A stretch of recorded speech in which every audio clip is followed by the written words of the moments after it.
역대상 17장. 다윗이 자기 궁전에서 살고 있을 때였다.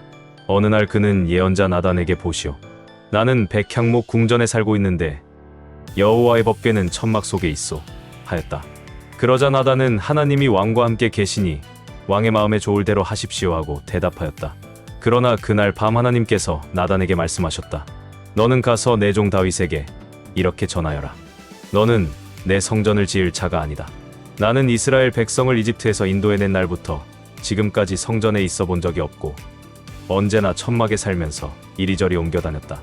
내가 이스라엘 백성과 함께 어느 곳으로 옮겨 다니든지 나는 내 백성의 목자들인 이스라엘 지도자들에게 어째서 나에게 백향목 성전을 지어주지 않느냐고 말한 적이 없다. 그러므로 너는 내 종 다윗에게 전능한 나 여호와가 이렇게 말한다고 일러주어라. 내가 들에서 양을 치던 너를 택하여 내 백성 이스라엘의 통치자로 삼았고 또 내가 어디로 가든지 내가 너와 함께하여 내 앞에서 너의 모든 대적을 파멸시켰다. 앞으로 나는 내 이름을 세계에서 가장 유명한 사람의 이름처럼 높여주겠다. 내가 내 백성 이스라엘을 위해 정착지를 마련해 주었으므로 그들이 다시는 옮겨 다니지 않아도 될 것이다. 사사들이 나라를 다스리던 시대부터 그들은 악한 민족들의 침략으로 많은 괴로움을 받아왔으나 다시는 그런 일이 없을 것이다. 너는 전쟁이 없는 태평 세월을 누리고 내 자손들은 계속 이스라엘을 다스릴 것이다. 이 세상에서 내 목숨이 다하여 내가 죽으면 내가 내 아들 중 하나에게 너의 왕위를 이어받게 하고 그의 나라를 견고하게 하겠다.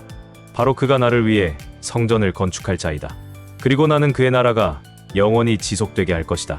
나는 그의 아버지가 되고 그는 내 아들이 될 것이다. 내가 전에 사울에게 내 자비와 사랑을 거두었으나 그에게는 그렇게 하지 않을 것이다. 내가 그에게 내 백성과 내 나라를 맡길 것이니 그의 왕조가 영구히 지속될 것이다. 그래서 나단은 다윗에게 가서 여호와의 모든 말씀을 그대로 전해 주었다. 그러자 다윗은 성막에 들어가서 여호와 앞에 앉아 이렇게 기도하였다. 여호와 하나님이시여, 나는 누구며 내 가족이 무엇인데 나에게 이런 축복을 베풀어 주셨습니까? 여호와께서 나를 위해 이미 행하신 일도 과분한데 이제 내 집안의 장래일까지 말씀해 주셨으니 주께서는 마치 내가 대단한 사람이라도 되는 것처럼 여기셨습니다. 주께서 주의 종을 높이신 일에 대하여 이 다윗이 무엇을 더 말할 수 있겠습니까? 주께서는 주의 종을 잘 아십니다. 여호와여, 주께서는 주의 뜻에 따라 나를 위해 이 놀라운 일을 행하시고 이 모든 큰 일을 나에게 알게 하셨습니다. 여호와여, 우리는 지금까지 주와 같은 신이 있다는 말을 들어보지 못했고 주 외에 참신이 있다는 말도 들어보지 못했습니다. 이 지구상에서 주의 백성 이스라엘과 같은 축복을 받은 나라가 어디 있습니까?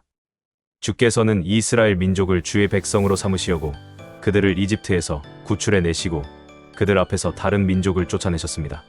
이처럼 주께서 그들을 위해 행하신 크고 놀라운 일들로 주의 명성이 온 세상에 퍼졌습니다. 주께서는 이스라엘 민족을 영원히 주의 백성으로 삼으셨으므로 주는 저희 하나님이 되셨습니다. 여호와여, 이제 주께서 나와 내 집안에 관해서 약속하신 말씀대로 행하셔서 모든 사람이 주께서는 말씀하신 것을 언제나 행하시는 분이심을 깨달아 주의 이름에 영원한 존귀를 돌리게 하소서. 그러면 그들이 전능하신 여호와는 참으로 이스라엘의 하나님이시다 하고 외칠 것입니다. 그리고 주의 종 다윗의 왕조가 주 앞에서 영원히 견고할 것입니다. 나의 하나님이시여, 주께서 이 모든 것을 나에게 알리시고 또 나와 내 자손을 통하여 이스라엘 왕국을 세우겠다고 말씀하셨으므로 내가 이런 기도를 드릴 마음이 생겼습니다. 여호와여, 주는 하나님이십니다. 주께서 나에게 이런 좋은 약속을 하시고 이 종의 집안을 축복하시기를 기뻐하셨으니 이 축복이 주 앞에서 영원히 지속되게 하소서. 여호와여, 주께서 축복하셨으므로 이것은 영원히 누릴 축복입니다. 야고보서 4장. 여러분 가운데 싸움과 다툼이 일어나는 원인이 무엇입니까? 여러분 속에서 싸우는 쾌락에 대한 욕망 때문이 아닙니까?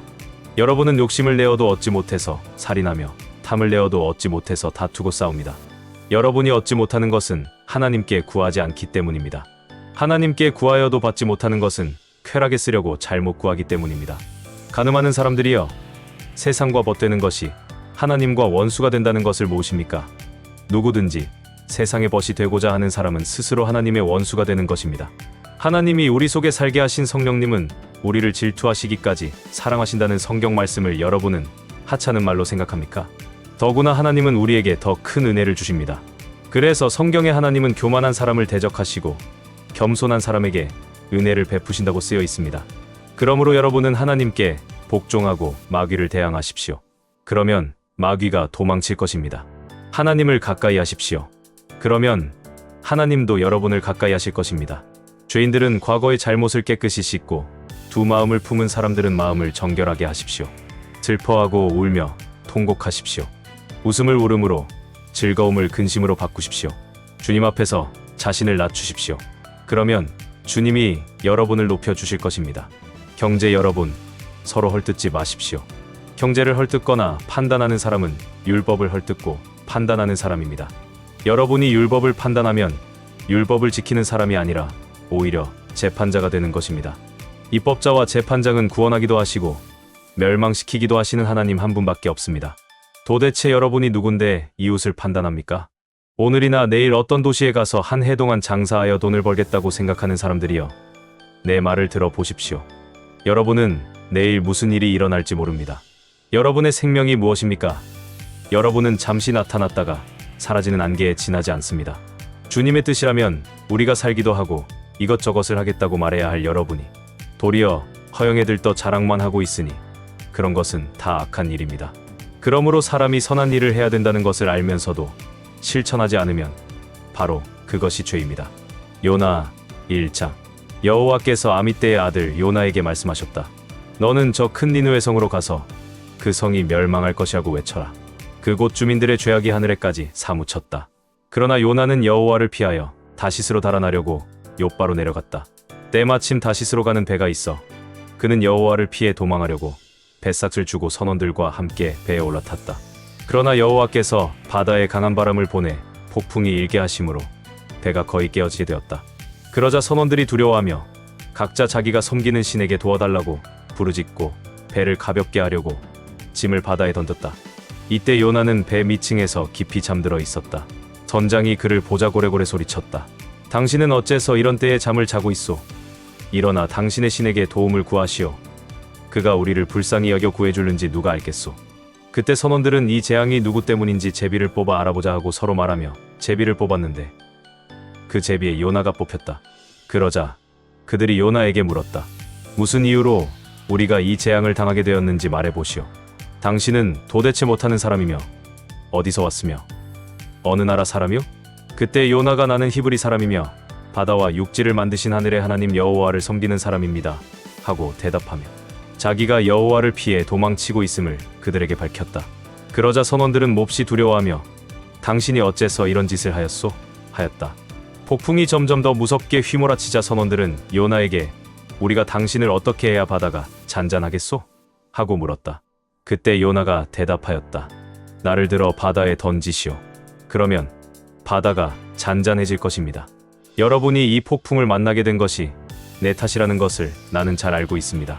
그래도 그 선원들은 최선을 다해 노를 저어 배를 육지에 대려고 하였으나 점점 더 사나운 파도가 밀어닥치므로 그렇게 할 수가 없었다.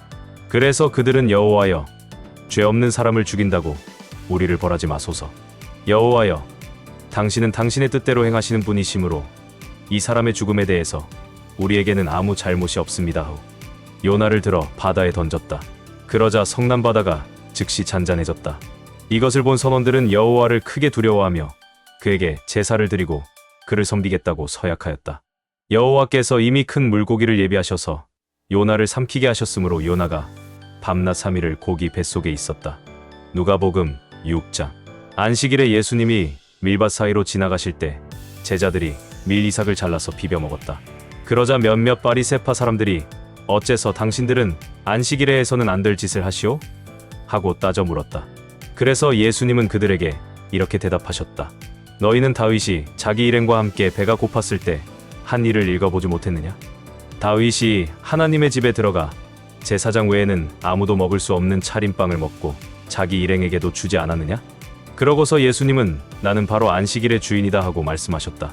또 다른 안식일에 예수님이 회당에 들어가 가르치고 계실 때 거기에 오른손이 오그라든 사람이 있었다.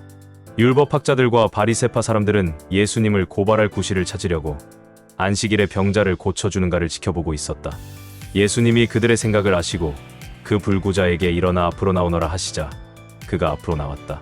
그때 예수님은 그들을 향하여 하나 물어보자 안식일에 선한 일을 하는 것과 악한 일을 하는 것, 사람을 살리는 것과 죽이는 것 중에 어느 것이 옳으냐? 하고 물으셨다. 그러고서 예수님은 그들을 둘러보시고 손이 오그라든 그 사람에게 내 손을 펴라 하고 말씀하셨다. 그래서 그가 손을 펴자 오그라든 그의 손이 완전히 회복되었다. 그러나 그들은 화가 잔뜩 나서 예수님을 없애 버릴 방법을 의논하였다. 이때 예수님은 기도하시려고 산으로 올라가서 밤새도록 하나님께 기도하셨다. 날이 밝자 예수님은 제자들을 가까이 불러놓고 그 중에 12를 뽑아 사도라고 부르셨다.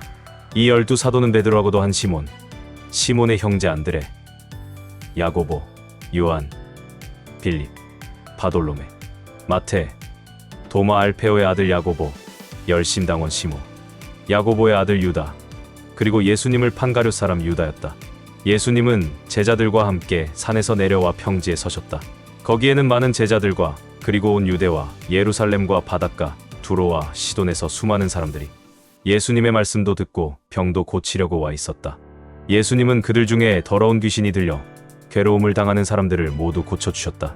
예수님께서 큰 능력으로 모든 사람을 고치시는 것을 보고 사람들은 저마다 그분을 만지려고 하였다.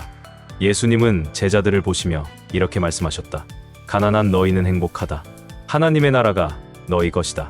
지금 굶주리는 너희는 행복하다. 너희가 배부르게 될 것이다. 지금 우는 너희는 행복하다.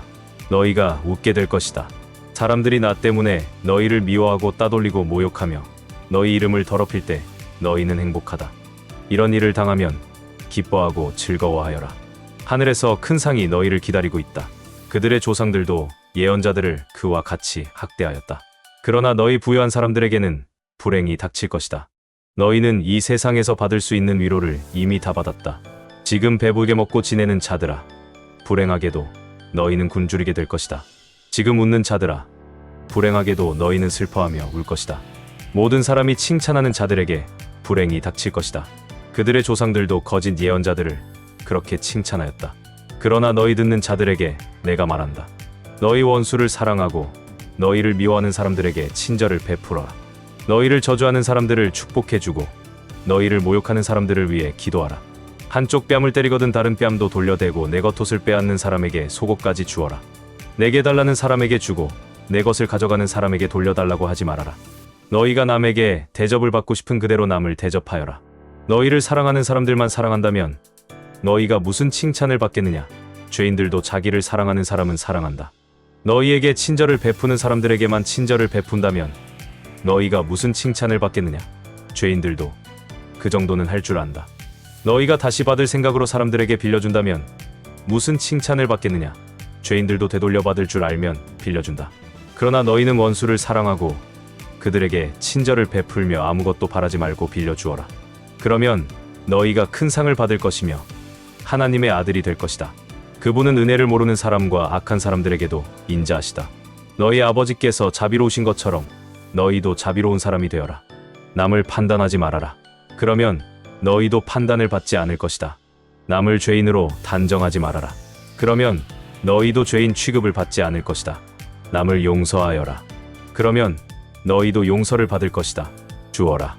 그러면 너희도 받을 것이니 너희에게 누르고 흔들어 넘치게 부어주실 것이다. 너희가 남에게 되어주는 것만큼 되돌려 받을 것이다.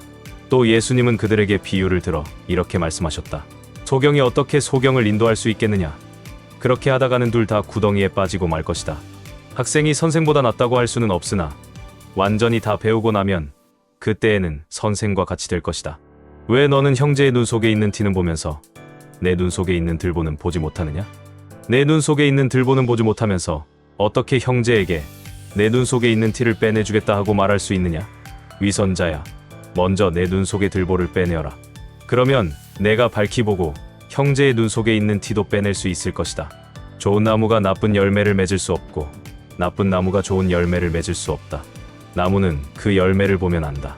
가시나무에서 무화과를 딸 수 없고 찔레에서 포도를 딸 수 없다. 선한 사람은 마음속에 쌓인 선으로 선한 말을 하고 악한 사람은 마음속에 쌓인 악으로 악한 말을 한다. 사람은 마음에 가득 찬 것을 입으로 말하기 마련이다. 너희가 나를 보고 입으로는 주님, 주님 하면서도 어째서 내가 말하는 것은 실천하지 않느냐? 나에게 와서 내 말을 듣고 실천하는 사람은 바로 이런 사람과 같다. 그는 땅을 깊이 파서 반석 위에 기초를 놓고 집을 짓는 사람과 같다. 홍수가 나서 흙탕물이 그 집에 세차게 부딪혀도 튼튼하게 잘 지었기 때문에 무너지지 않는다. 그러나 내 말을 듣고도 실천하지 않는 사람은 기초 없이 맨 땅에 집을 짓는 사람과 같다. 홍수가 밀어닥치면 그런 집은 곧 무너져 크게 파괴되고 만다.